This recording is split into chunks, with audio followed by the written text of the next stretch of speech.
Thank you very much, Francine, and for the introduction. Welcome, everybody. I'm Noé. Once again, like every Thursday, we're going to start now checking the inventory management today in Business Central. So thank you very much for coming. Now, today we're going to check, let me just start first share my screen, sorry. And let's just begin with the presentation. Today we're going to check inventory management. We're going to start checking how to create items. Let me show a part of the agenda for today. Okay, this is going to take 1 hour. This is a 1 hour session, so it's going to be fast. And here, what we're going to do today is the following. We're going to create items in Business Central. We need to review how to actually perform the physical count, all right? Just to verify, sometimes there are some questions sometimes there with this form. Then item adjustments, remember that we always need to make positive, negative adjustments, right? This is for a Business Central because there are some other verticals where we can as well do that. Then item reclassification.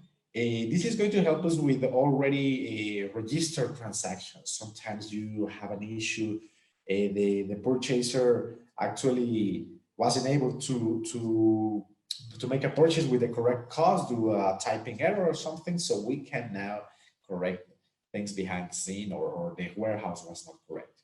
Adjust cost and inventory evaluation is a process that we all do, the people in the operation side, before going to the accounting, we need to understand a basic procedure. If you have FIFO, which is 90% of the time for the specific items we purchase and sale, basically, that's where we use, there's where we use FIFO. LIFO could be as well a part of this process, but whenever you are, if you have it, please as well, just let me know here in the chat, right? Because that will be require a second or a explanation to work with those type of items. But it's just because, well, you know that your purchasers will be purchasing items and the vendors are always increasing the cost, correct? Then that's what happened all the time, and the profit, the real profit, will be changing according the price movement, right?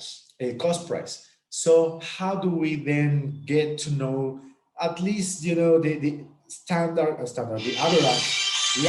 value at the end, because you know this is going to the accounting. So we need to understand some parts here. Okay, so let's go and make some brief explanations.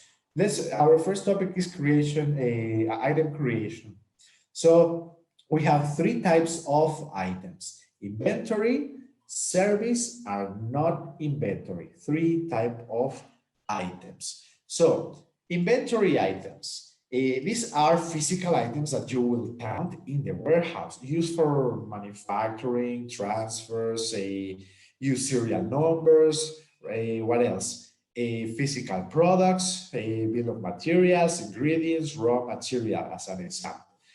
100% physical, you can touch them, but not only that, but you need to count them in your warehouses or stores. Basically, you need to know how much you have because you're going to sell them, okay? So we need to all the time know how many, remember that, that's the inventory item, how many items I have.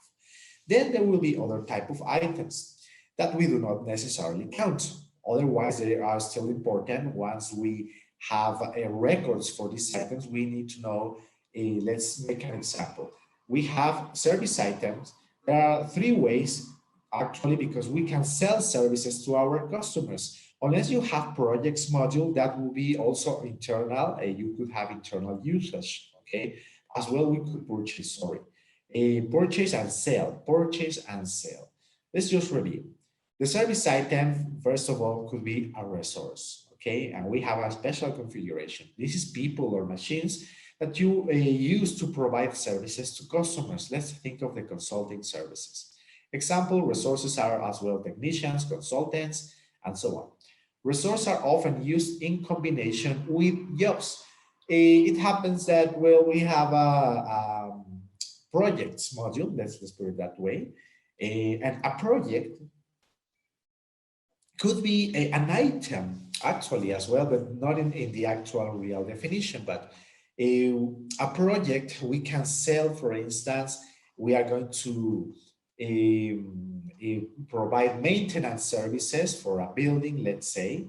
So we have a combination of the painting and all the resources to cover a construction of not maybe not a building, but something easier, a new room, a conference room or something, or you want to provide maintenance service for machinery, you need spare parts and you need resources, people or machines that are used to provide services to customers, okay?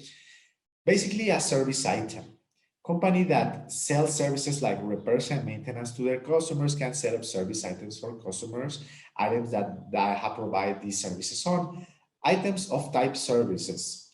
Items of type services are used for labor, time units, such as consultancy hour for limited business support. Okay, so we have this type of items. We are gonna just say have a review and how to create them. A non-inventory item. You can set up non-inventory items for physical items that don't require tracking of inventory, quantity, or value. Okay. For example, a company that produces items may want to create a non-inventory items for balls they need in their production process. Okay. Another idea of non-inventory item, guys, is office supplies. For instance, buy a lot of paper.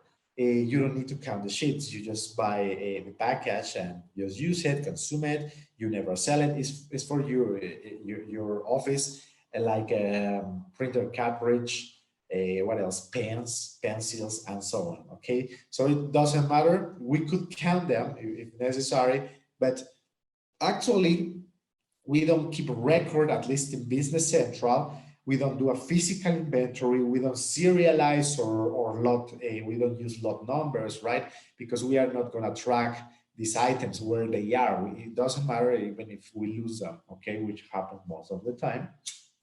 And we need to later purchase. So if we purchase 10 tens, we do not expect to count them to know where they are and so on. Okay, so let's go to the demo. I have Business Central open here. I just wanted to show my company that is Kronos Travel. This company is in the USA and currently they actually provide tours in the rivers of in North America. So they will need some specific types of items. To provide these tours, they have the following. Please let me know if you have questions, by the way, at any moment or at the end of my explanation. Look at this. I have the scuba diving pack A, the B, and the C. What do you think this is? Well, I have a trainer as well. My location facilities is just basically an area that I have in my hotel and or the sea, but I would start in the pool. I would need as well to provide this service, not only the trainer, but maybe I need to reserve the facility, right? And at the end, I'm gonna charge for this time, okay? Which I actually gonna be calculating by hour. Just try to think what type of item this could be.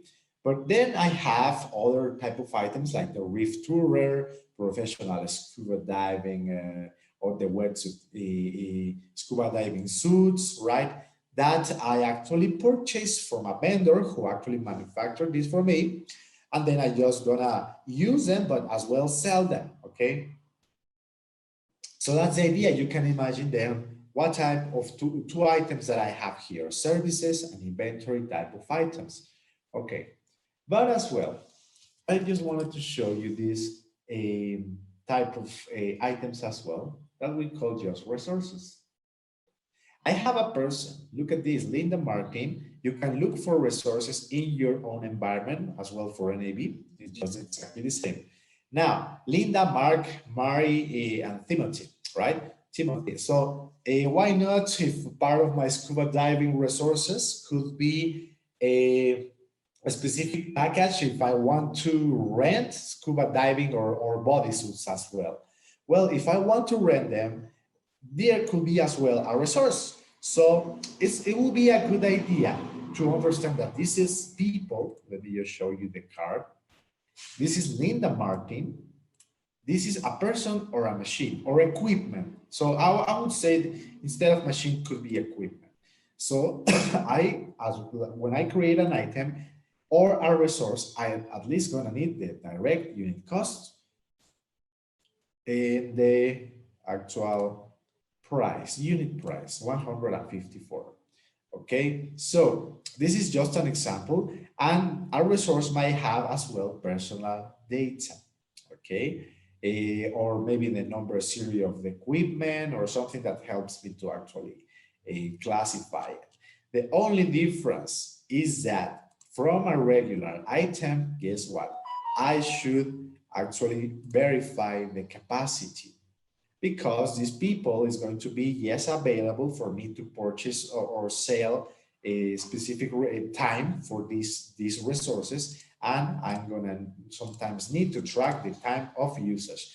So another thing that will be then important, like for our physical items, we have inventory availability. You just cannot just sell like without knowing how many you have, right?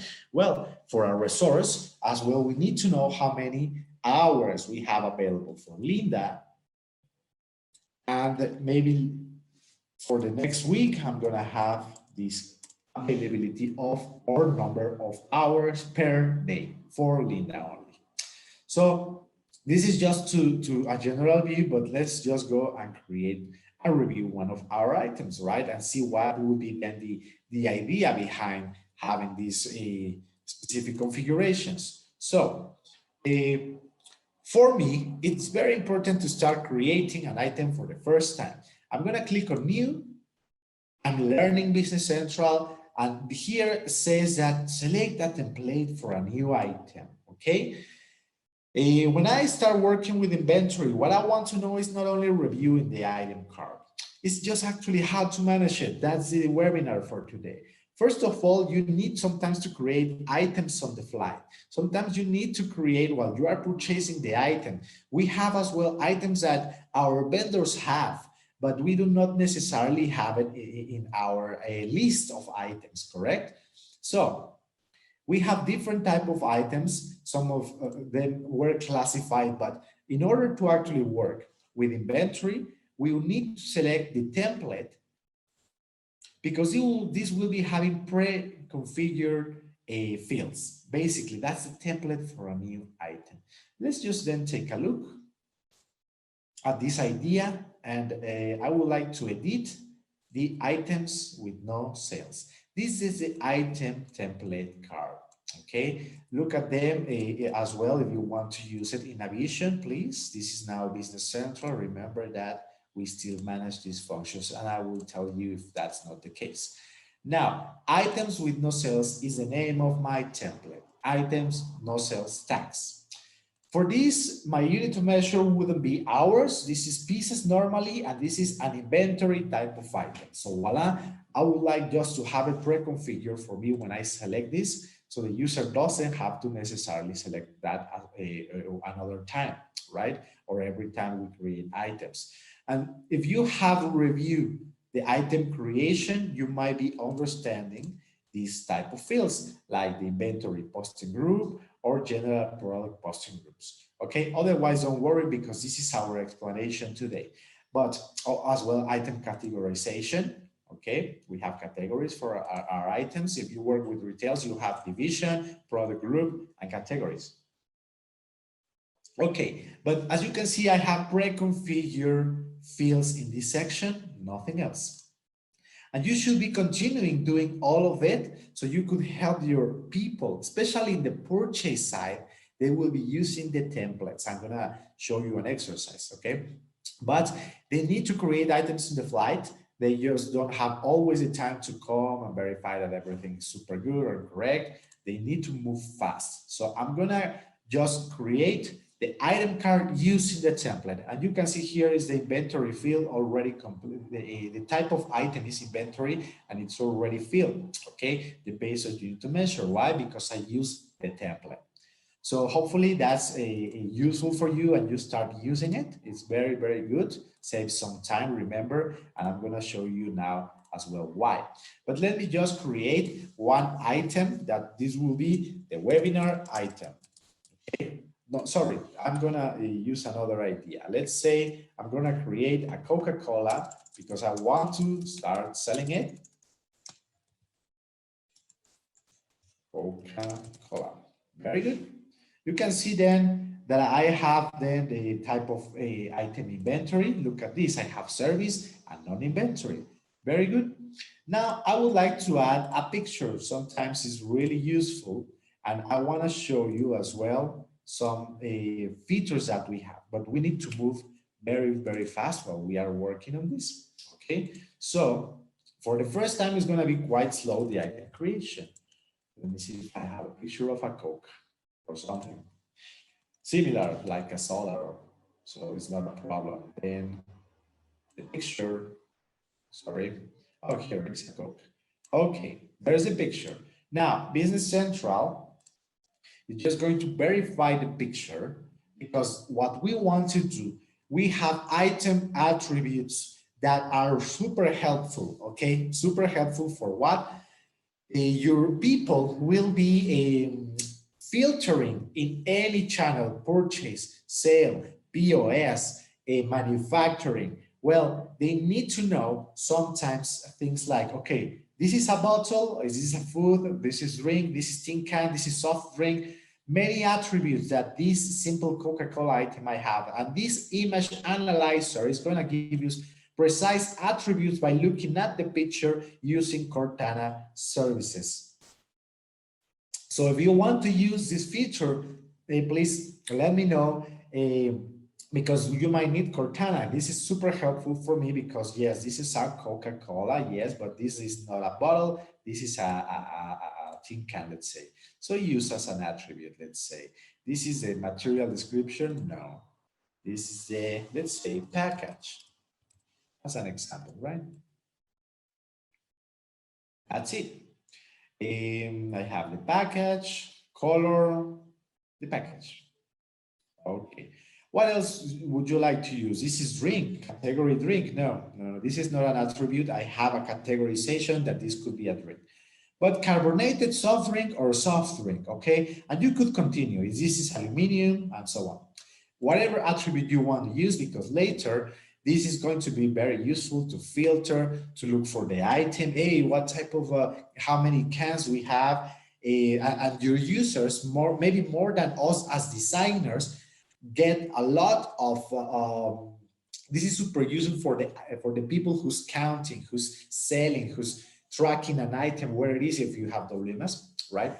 If you want a physical count, replenish, all of these are super useful for your users, even though you as a designer do not sometimes understand how you use it, they use it all the time to find the items they're looking for. So look at the items attributes idea, just that. The attributes then are going to be helpful for reporting procedures. So I would like to maybe add the, what else, a new one. You can just come and create new attributes. And this is the plan, okay? What else could be a good attribute? You might want to use a content or web content in English. Sorry, I'm not English speaker. Sometimes I have these technical questions even myself, but that's okay. So web content, you can add it, okay? And so on. Now, I would like to add the unit cost, which will be maybe $0.5. My currency is in the USA, remember? And now I want to explain you. Very important when we are using the custom posting tab. It's mandatory to have the posting details section complete. Otherwise, your item is not going to work, period. Now, the general product posting group. Your accounting department have already designed this specific list for you. So you might work with non-tax, with retail services normally, all right? Normally, you have something for purchase and sale, and then at least some services and non-tax, at least these three. You might have plenty more, but we use this because we are going to select by a, let's say that behind the scene, we have the structure of the accounting, right? Different GL accounts, okay? But if you are an accountant or you understand accounting, this general product posting group help us to classify which GL accounts we are going to use for purchase and sales. So to generate cost and revenue and have it a correct definition in your chart of accounts. For the USA, we generated tax group code only that could be taxable raw material, as an example. Inventory posting group. This is as well defined for you by your accountants, and we normally at least have one. In my example, it's called resale, but this could be retail, this could be raw material, finished product. What is the type of item you manage for your accounting as well? We have different type of GL accounts that where we manage different type of items. As an example, I was saying raw material, finished product. What else? We might use resale items, or sometimes the definition of the GL account changes because of the warehouse. But ask to your accountants. You are going to, in order to design, you're going to use these actual in posting details fields. Remember, general product posting group and inventory product posting group for inventory accounts and for purchase and sales account. Okay, with the costing method, which in my case, I have different options. Okay, unless you use manufacturing, you're going to use FIFO. All right, you might be thinking, oh, I should use average. That's very logical, right? What will be the criteria to use this one? Well, FIFO, sorry, if you don't understand what the costing method is, we need to start calculating for your different transactions in your inventory, what would be the overall inventory value. Okay, that's why we call the costing method. Overall, because this is not depending on one transaction. You purchase and you sell. That's one transaction recorded, and you get the profit from that operation, correct? But guess what? Like I was saying, your vendors are going to increase the cost, yes or yes, all the time. So your profit is going to be reduced. You need to now update as well the price to maintain your profit average calculation, okay? So if we want to use FIFO, then we need to understand that it's very dynamic, okay? And I'm going to explain you in a moment why when I actually input a transaction. This can as well, you need to input the unit price. So my profit, an average should be 50% at least in the theory, which never happens. Yes, it never happens. So this is just the basic, okay? And you could input as well, once you have completed this, go and review the base unit of measure. Let me explain you why. This is the base unit of measure. And then we have as well, let me show you where it is, the sales unit of measure as an example and the purchase unit of measure. In this example, there could be different, okay? Why? Because of course we purchase in wholesaling structure and then we sell maybe one unit only, okay? So remember the FIFO, okay? That's one thing for the costing. And now let's talk about the unit of measures. Base unit of measure is going to help me to actually categorize and stock my items in different quantities. So the first one is the piece. All your reports will be generated in pieces. The physical count as well will be generated in pieces, okay? Except for those of you who are working in the retail world, if you have a POS, basically, we have a physical count where you as a manager can actually create for your stores the capability to change the unit of measures while you are counting. Now, where does it come from? In first place, we are going to decide whether we can change the unit of measure while we are purchasing, okay? Let's say, or stocking my items. I have pieces because I sell pieces, but as well I have pallets. Let me think of another type of, maybe the pack. I don't know. This could contain 6 units or 6 pack, but well, just for our procedures. Now, talking about the unit of measures is super important to define all of them, but the most important is the smallest one, in this case, pieces. This is the base unit of measure. According to this, I'm going to have a relationship with the pallets and package using the quantity per unit of measure field. Look at it, okay? From that, you could add, if you have WMS, use the other ones, height, width, length, cubage, and weight, okay? This is only for WMS. Remember that, please, okay? This is capacity used for bins, basically. If not, only use this part. Once you get that idea, well, we can use now this item, by the way, but this is not everything we should start using. If this item is super important for us, we need to know where we purchase, when we sell, where. I mean, I'm talking about location, which customer has currently an item, okay? We have the capability to track your items using the item tracking codes. This could be lots or serial numbers. This might be very useful if my Coca-Cola maybe has an expiration date. That's not the case, but let's think of a fresh or another soft drink, okay? I don't know, juices or something like that, right? If that's the case, please come and specify the lot all with manual expiration. So when you purchase, you add the actual expiration date. And let's say that that's more important than even just purchasing fast. Otherwise, you are going to provide a bad service. So sometimes we need to track with items or electronics, okay, or a very expensive item, jewelry. Please add the serial number at least, or otherwise you should use lot for purchasing plenty of items, okay, in a batch or lot specifically, and follow where you are selling these items. And we have a tracker, a special functionality. You could open a window, okay, where you could say, I have the serial number, where I purchased this serial number, where I have stocked this serial number, and where I sold this serial number, okay? Don't worry about these functions, just add it, learn how you use them, okay?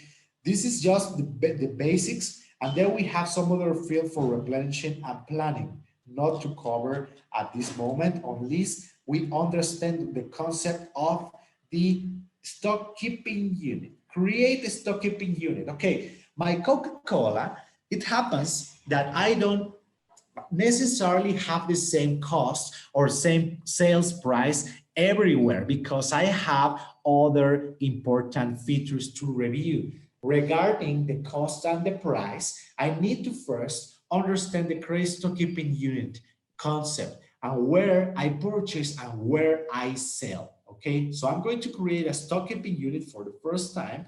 For the location, you have plenty of warehouses, correct?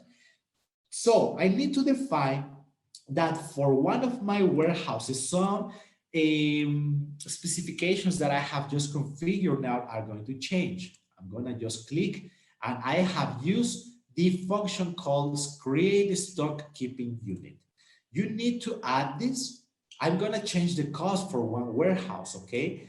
Now I'm going to add the specific warehouse and click OK. That's what I did.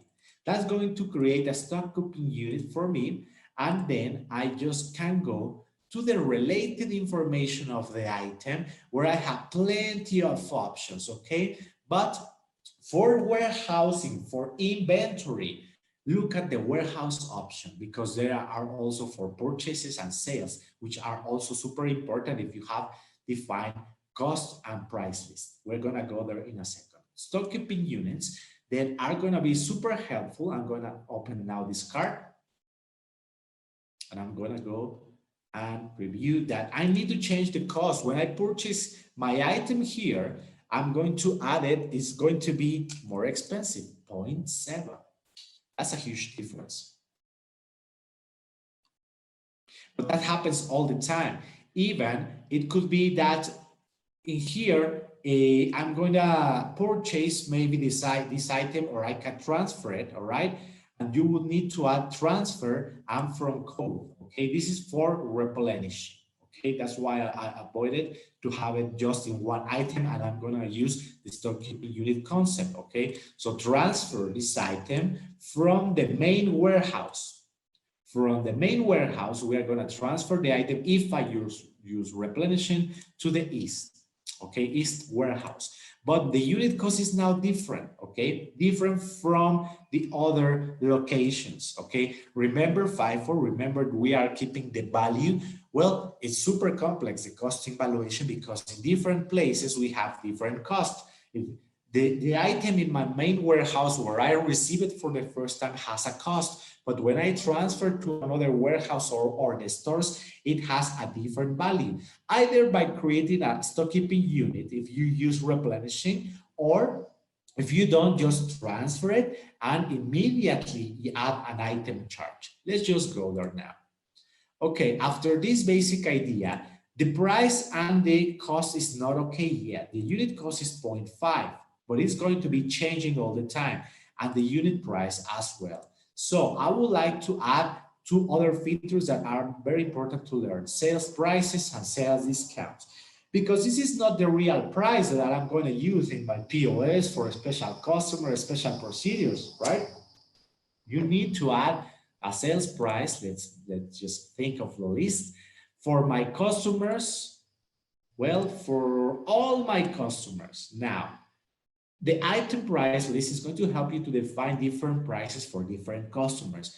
We have other variations like campaigns and customer price groups, okay? You can define different group of prices of customers to offer different prices. Let's just think first of all the customers. Instead of being one, this will be 0.99 for all my customers. Basically, that actually, why not think of purchase at least 10, okay? And as well, super important to define a starting date. Let's think of today, but maybe only this price will be available for 1 month only. So I will be changing the ending date, okay? So you can now understand that the real price will be different from what is in the actual item card. You need yes or yes to use sales price list to define the actual price where you're going to be selling, where and to whom you're going to be selling, okay? If you don't define it, if you don't define this type of procedures, your price will be taken from the item card, okay? So now I'm going to use a customer price group, which I'm going to be defining two of them for the first time so you can see how it works. And I'm going to add one for retail and one for wholesale. Very good. Two types of customer price groups. Remember the customer price group, we are going to group our customers to start selling different prices. So for the retail or for the wholesaling, they're going to get a super price, okay, which will be, let's say, 0.8 as an example. No definition for the dates, so it could be extended, okay? Simple as. You could use this as, with this type of definition as well, with no starting or ending date. So hopefully this is easy to understand. Why do we need the item price list for customers? Because actually my unit price is never one, very or rarely, all right, or seldom, excuse me. Now, not only that, but you also have discounts. Discounts refer to line discounts in this matter. For some customers, let's say that I'm going to offer 10%. Okay, this is our direct discount. This is not for retail. Retail and the POS, you would need to use the retail item card. Open the retail item card instead of the standard one to make a definition of your prices and discounts, and you know what I mean. Okay, you have other type of features. Okay, let me just refresh this. And the idea is that you need to generate different cost and sales price to the fact that we do never use only one cost or price. The cost is always changed by the vendor, and the price is always needs to be updated because you have different type of customers. That's the basic idea behind all of this. So that's it, very basic, but super important to understand why we do this specific work. Now, let's go and start working with the purchasing procedure, purchase orders of the item. I'm going to click on new. Don't worry about the purchasing procedures. We have different webinars. I just need to have physical inventory in any warehouse. from the item that I have just created, I'm just going to add it. You could filter by text or by the number. I'm just going to need to add a few quantities. Okay, 1,000. Oh, sorry, I'm going to need to add packages. I need to change, look at this, where I have used the pack. The pack is here, and instead of pieces, I would like to want to buy 1,000 pieces, okay? So the direct unit cost, look at this, is empty, and this is the flow of actual, the actual procedure for the first time. And oh, why is going on? I have configured, okay. The thing is that you need to negotiate now with the vendor, because this is the first time, and remember, your vendor is going to be changing all the time. So let's say that they offer this following cost price. Now you have the calculation by the quantity and this amount. What happened with your inventory when you don't even have the item? Let's think of, I don't know, the webinar item is not even here. So I'm going to try to look for the webinar item. Oh my goodness, it's nothing what I can do now. And even if I try to type in, this is going to give me an error. This is not good for me at this moment. What should I do? How can I work? Okay, immediately. Don't worry about this specific situation. It always happens, but you need to get rid of this. That's why we were explaining, look at the number field where we insert the number of the item and click on new. From here, this is where it's preferably to have the template for a new item, the one that I explained at the beginning, because your people needs to actually complete this from scratch, but at least with the mandatory fields that we have used to create the item in 2 minutes. With some practice, it takes you even 1 or 2 minutes at most to create an item. But with the definition, look at the item or services or office furniture. You remember what is an office furniture type of item? Something that you do not count, something that is not going to be helpful. It's just pens, paper, and so on. So define at least inventory, service, or non-inventory type of item. So they can come and create it immediately. For other procedures, you could be more proactive, and I would like to speak about the catalog items. Guys, this is super important because sometimes we have some items, right? We just go with your vendor and ask what items you could offer me. Well, according to my preference and so on, you could have a conversation, send me the templates, send me the items you sell, and you could create a new catalog item. What is this? The catalog item, then this is only for Business Central. It's going to be really helpful to define the type of item you have. This is a straight back chair. I don't actually have it in my item list. This is not part of my Business Central definition, but at least I have the unit price, the gross weight, net weight, right? The general information, just basic, very basic. But with this basic information, you guess what? You can even sell it, okay? So this would be important to have it. And then with this, I could have the possibility to create an item on the fly.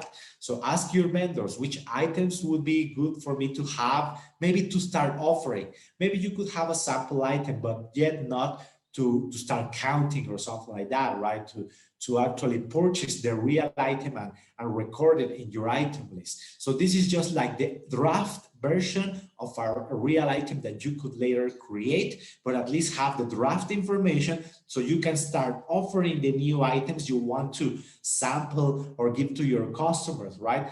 This is then generated this way. Look, I have a barcode, so I can read it in the POS and the item template code. Well, gross weight, unit price, and published cost. At least the very basic, a description, the cost and the sales price, and a barcode to identify the item where I just scan it. So this is the catalog item. You can use them as well, okay? Now, when I just have the purchase order created, let me see if I can post it. If I don't have errors, I'm going to receive my Coca-Cola for the first time. This is the required side I mentioned. Sometimes we have, sometimes we have additional information we need to input. We call it dimensions. So let's think of, okay, I have different facilities in my company. These are islands, Cayman, Grand Cayman, Little Cayman. I have facilities in all of these 3 islands, and they want to have reports about expenses, okay, for the items that I purchased. So that's why I'm adding this in my purchase order. This is what we call a dimension. And as well, we have different activities in my resort. I have bar, buffets, diving. Remember that? Okay, this is for the diving. Well, maybe not the Coca-Cola. This is for the bar. That's it. That is what a dimension is, and we later can generate reports. Just with that, I'm just going to now receive an invoice at once my purchase order. Don't worry about what is this. I'm just updating my inventory and saying that I'm going to need to pay later for this actual purchase. But what most important is here is the item review. You need to understand them apart from the explanations of the, sorry, this is not generating, okay, the how you will be using items and how you can create them and so on. This is having a bug, sorry. It's like not following my, let me verify my Azure performance. Okay, my Coca-Cola, I have currently, guess what? Remember how many units I purchased, but this is 6,000. Okay, what happened here? First of all, you have the possibility to review all item ledger entries, define and review the unit cost that was generated is 0.15. Okay. Currently, this is because I have a closing entry that it was an increase. By reviewing the unit cost field, I have the actual 6,000 quantity. I pay 900, and this will be the unit cost for that wholesale procedure, okay? Wholesaling procedure of the purchase or increase. Then this was calculated based on the pieces, because remember that I bought packages. Well, this was calculated and my reports are now generated in base unit of measure, which is pieces, yes or yes, okay? And this will be happening if I start counting my inventory. So I'm gonna go for the first time and add the physical inventory journal. Let's take a look. Once I understand this basic procedure for my inventory, I need to start counting. This is for us for the first time. You will need to open the physical inventory journal. Very good. I'm going to now click on calculate inventory. What this is going to be doing now is just verify what is the actual calculated quantity in Business Central. I'm going to include items not on inventory. No, better not. Include items without transactions. No. Okay, now you could verify the location information or for the entire company. Normally you need to select yes or yes, a warehouse. This is the location filter. Remember, the option is calculate inventory. This is a function for us that we actually need.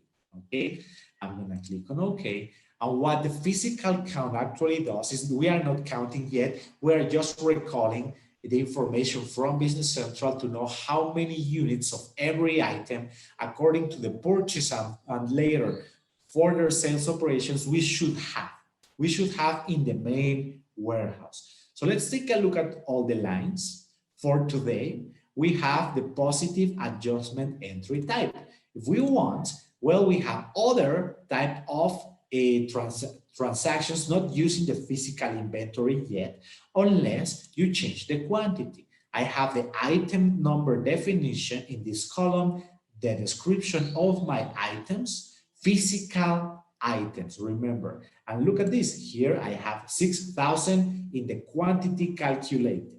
What we should be doing now is after we get the actual count or calculated quantity, we are going to start counting. How do we do so? Well, please just go and print this form and deliver to the people who's going to be actually counting. We need to verify that actually, yes, this is the actual quantity we should have. So just please deliver the printout form, which actually currently should, let me just maximize this a little, should have the physical inventory list report. This is a report generated either for you or for, if you have a tablet, that will be as well super useful for your people who will be counting. Otherwise, just deliver this report. Who currently has the physical inventory they need to count. As well, when you print your report, you could get rid of the quantity calculated if you don't want to show it. But here, very important, is the location code. You could have and print as well the dimensions, because some of the actual quantities that you have might be dedicated for the, in my example, in my company, for the bar, as well for the diving activities or other type of retail type code. Remember, this is a dimension. So you could use here your dimension. It's a great idea if you want to control maybe the units by department. Now the bin code is here because we could add it as well every time we purchase and sell, even in basic warehousing. If you have doubts, please let me know, because behind the bin code functionality, there's a criteria that is super important to control your items if you have the capacity, because this could be as well a bottleneck. But the important thing is that with this, your people is going to give you an update after counting the items. So you could then come here in Business Central and update the quantities. Let's make an example. Here, the quantity calculated for my Coca-Cola was 6,000. But for some reason, while I maybe was breaking the boxes, or what else, damaged items, okay, I have maybe 5,999, maybe only one, well, some more units, okay, maybe some cans were damaged in the process. So look at how the entry type changed to negative. Look at this. This is how then we control our physical inventory quantity calculated. This is going to generate an adjustment for us called negative adjustment. That is going to help us update the quantity calculated at the end. So with this, we're going to be using this specific column to update the quantity calculated. Once you are sure about this definition, I just want to explain you this. You might think, okay, no, I don't like this inventory management, because how am I going to count pieces? If you change the pack, it will be much better, right? But this is going to give you an error. If you want to actually do this, we would like to, well, suggest to have a customization. It's not that difficult. We could help with that. And in the retail area, you can do this, okay? If you have LS retail, in other words, I see, let me see if somebody else is working here. Yes, I have people. No manufacturing. Okay, no problem, no manufacturing. Okay, for those of you who work with Business Central, no, you cannot change that. You will need a customization. So take a look at the error. But if you have let me refresh. If you have LS Retail, yes, you can do so, but not in the physical inventory journal definition, or you are not going to be able to use this anymore for your stores.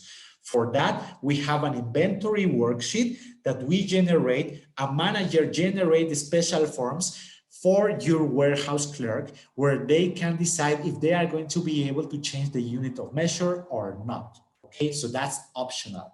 Remember that, otherwise ask me and I can give you manuals or something that could help you with that, because for retail, yes or yes, you need to change the unit of measure. Okay, nothing else. And with this, we could just post it or post and print it. So hopefully that's a good explanation. And let's just go now to the Reclassification Journal. The Reclassification, oops. Maybe I'm not writing this correctly, sorry. Oh, it has a double S. I don't know, my grammatics, I always learning every day English. Okay, the item reclassification journal is going to be super helpful, because I know that I committed a mistake with my Coca-Cola, and I have a big issue with that, okay? So the reclassification journal is going to help me to actually change specific open entries. Very good, okay? And you could do two things.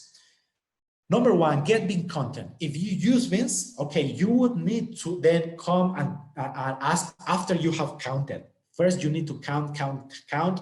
At least you could have a cycle counts if you need it. Let's call it that way for now, because cycle counts are more related to advanced warehousing. But if you want it, at least take a sample. And for retail, you can define cycle counts for specific items if needed. Oh, no, I don't remember if that's an option. Let me remember. No, it's not available. You need to count what is in your store. There is no a count by group of items, even in retail. For that, that will be a customization. Remember that. But for get big content, we'll verify the bin and how many items you have there, because you might need to change the bin, the location number, and look at this. You can change dimension, the resort in my example, the facility, the activity, because I have activities for my inventory controls for bar, for buffet, for the front desk, and so on. And most importantly, the location code, the warehouse. So how then, well, if I don't have bins, how do we enter information? Let's just verify the item. This was a Coca-Cola. Please insert your item when you know that you have committed a mistake. Okay, that would be very important. I'm going to insert now the document number that normally is configured automatically for you every time you open a journal. If not, insert a manual number or insert a number series for that. Once we get the Coca-Cola, you would need to look for the applies to entry field. Very important.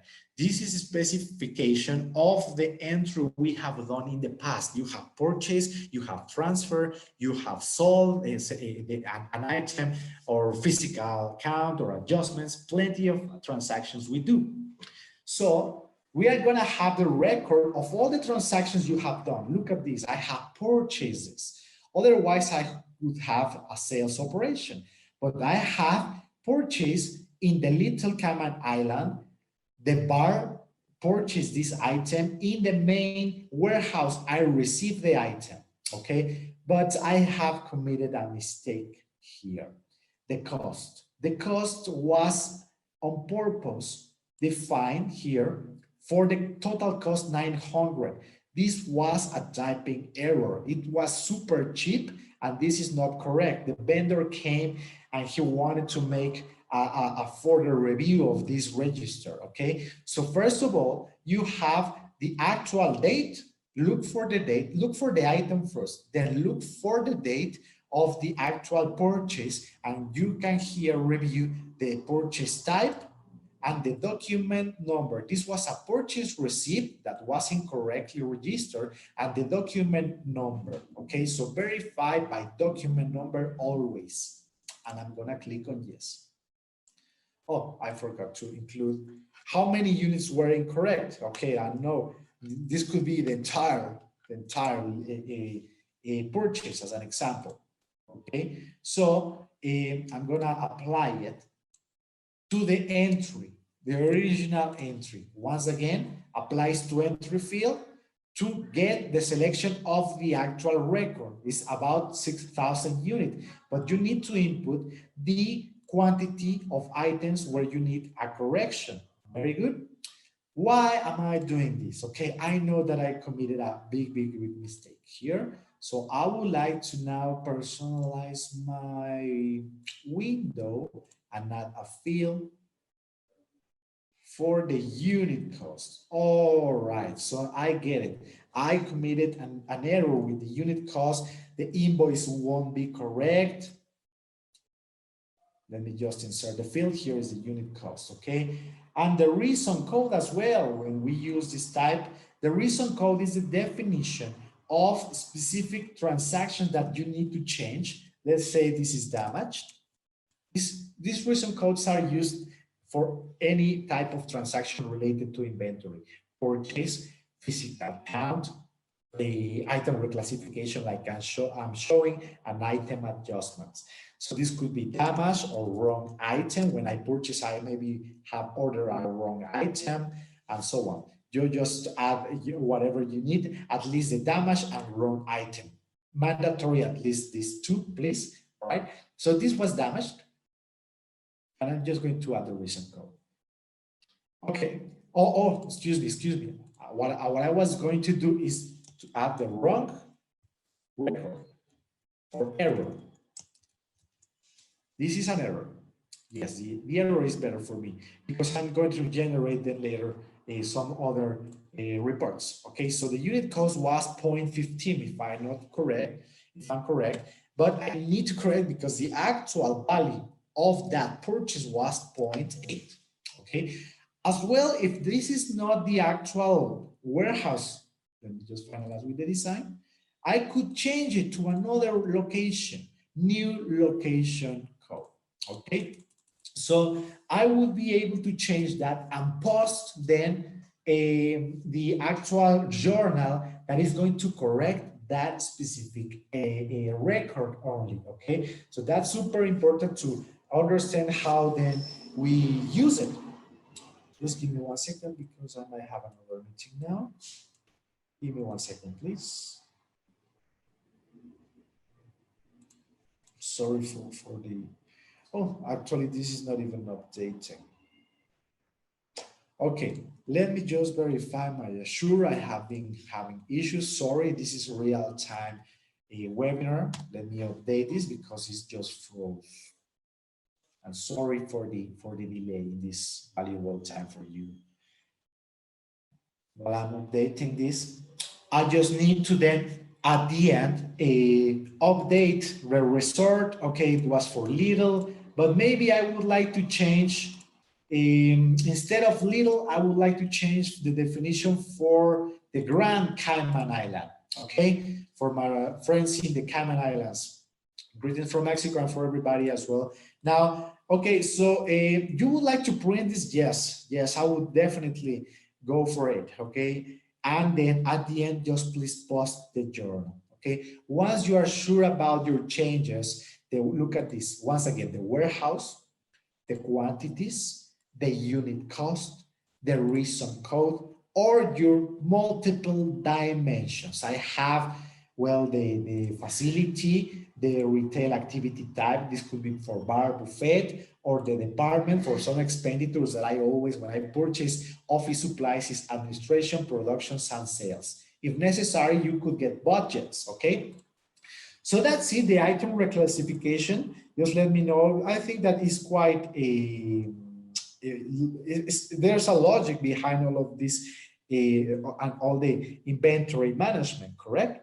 So this is how then we will be changing some records that we have.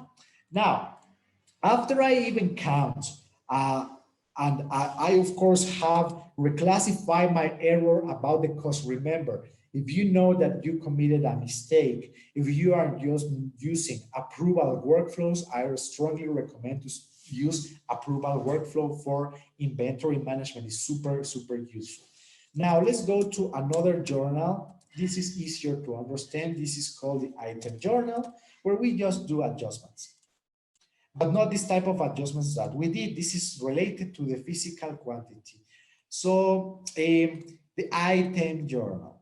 What is the item journal? Well, to post item transactions to adjust inventory levels, simple as, okay? And we have four type of entries. We have the purchase and sale. If you want to record, actually you're not gonna use these two because we normally use when we do an implementation, and when we do not have even inventory, but to simulate that we have done a purchase or a sales operation, because guess what? This will be impacting your real cost and your income.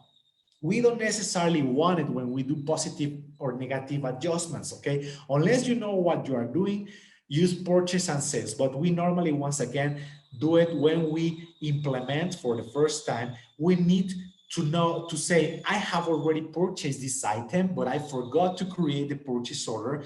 But anyway, please help me recording the cost and the income, okay? So just use the purchase or sale just to simulate the actual document that you don't have anymore. You cannot contact the vendor or the customer anymore. You already know that you sold it, you received the money, but at least just generate the purchase and sales transaction. Normally, we would be using positive or negative adjustment, like the physical count example I did is exactly the same. I'm going to now increase the Coca-Cola quantities. Once again, look and filter by description. Oh, it's getting slow again.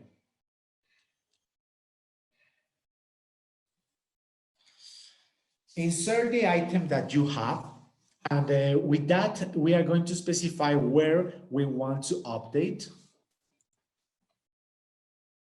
Sorry for the delay. Okay, the item Coca-Cola, I would like to have, I forgot literally, or I have just found items that were lost, maybe even in another warehouse, not the main, the East warehouse. I have found that I have 100 units. Look at the unit amount, it's 0.7. Okay, this is interesting. Okay, it was automatically calculated. It's not giving me other calculations. Otherwise, you could say, oh, no, this is not correct. I would like to define a new cost, and that's going to be a possibility, right? And as well, all your dimensions are available. But the most important from the item journal is, what are you doing? Are you updating with a positive or negative adjustment your items? Okay, you don't have to fill in, very important to mention, a negative amount. Okay, look at you don't have to fill minus 100 in order to decrease your inventory. You don't necessarily have to do that. Okay, just please insert your integer or natural real numbers. Okay, and then just define if it's going to be positive or negative adjustment. Business Central is going to understand by updating this specific field how many units you want to update, either to decrease or increase your item stock. Okay, and this will be for the East warehouse. So I'm going to then update 100 units that I had before, and with that you can just pause the journal to update the inventory. Oh, this is telling me that I need, sorry, I always forget this. This was for the Grand Cayman, where my East warehouse is as well, and this will be for the bar as well. Now, once you've done this,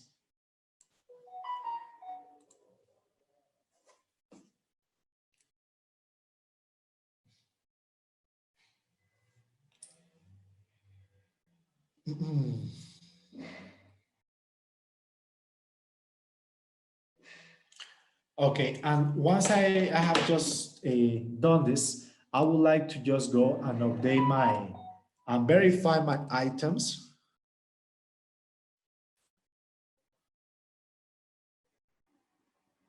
And by looking at the Coca-Cola, look at how many units I have. I have 6,100 units currently, correct? And for me, I would like to check now what I have done, because the cost could have been changed, okay? And in this case, the quantity on hand is going to explain the historical information for the cost that will be calculated. Just to finalize today's webinar, I have, look at this, in the East warehouse, 100 units, and the main warehouse, I have 6,000. With this, I'm just going to verify the unit cost that has changed. Look at this. So let's take a look at the entries. First, I have the 0.7, okay? And look at this, the closing entry is 0.15. Okay, I would like to as well make an adjustment on this entry with the reclassification item. You now know how to do so, okay? But remember, because I have just made some changes, I would like to verify the entry that was done on June the 2nd and to change this quantity, this unit cost. Otherwise, you're gonna have some errors because, well, look at this profit, it's super huge. This is an error, and this is inventory management. We need to make adjustments with the items and the journals that I have shown you. So we are just going to correct this entry using the actual journals that we have just verified in our previous explanation. So count the items, reclassify your entries, or then adjust according to your requirements. And then at the end, this is going to be, once we have done everything we need, we are just going to then look at the item availability. And here, let's just begin by reviewing the item by location.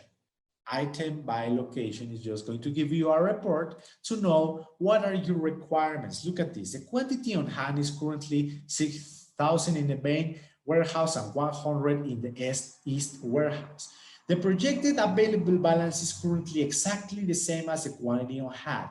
But what happened here is that whenever I start selling, I'm going to have what we call the gross requirement, okay?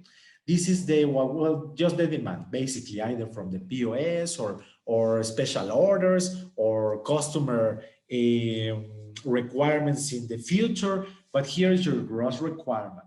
Scheduled receipt, the same for the purchase procedures that you do. The planned receipt is when you have released when you have a planification with replenishing. Okay, so one thing is when you have placed a purchase or a sales order, but a planned receipt document is for replenishing procedures. It's planified, not yet a receipt or in a real purchase order, but it's anyway for when you have replenishing module activated, super important to count for that. And with that, we are gonna have the projected available balance. Okay, so this is important because this will be the items that you're going to have available to sell. So that will be super important to understand how the actual item availability formula works. It's going to deduct the gross requirement minus the scheduled receipt minus the quantity on hand. Okay, so that will be your projected available balance. And this is super important to understand how we work, because I would like to verify maybe by day, I would like to verify by week, or maybe not only the change, but the balance at date, okay? Just to verify the total amount that I have per warehouse. But I normally will use the net change. That will be giving me then the verification of the variable for only the available inventory only for the week, okay? Not consolidator or balance at date, only for that week, because remember, this is really dynamic, okay? So that's it, just for the basic understanding of these procedures. So thank you very much for your time. Please let me know if you have questions, okay? From this webinar, we have just finished today's examples and with this basic item that I have explained. So thank you very much, and hope to see you next week.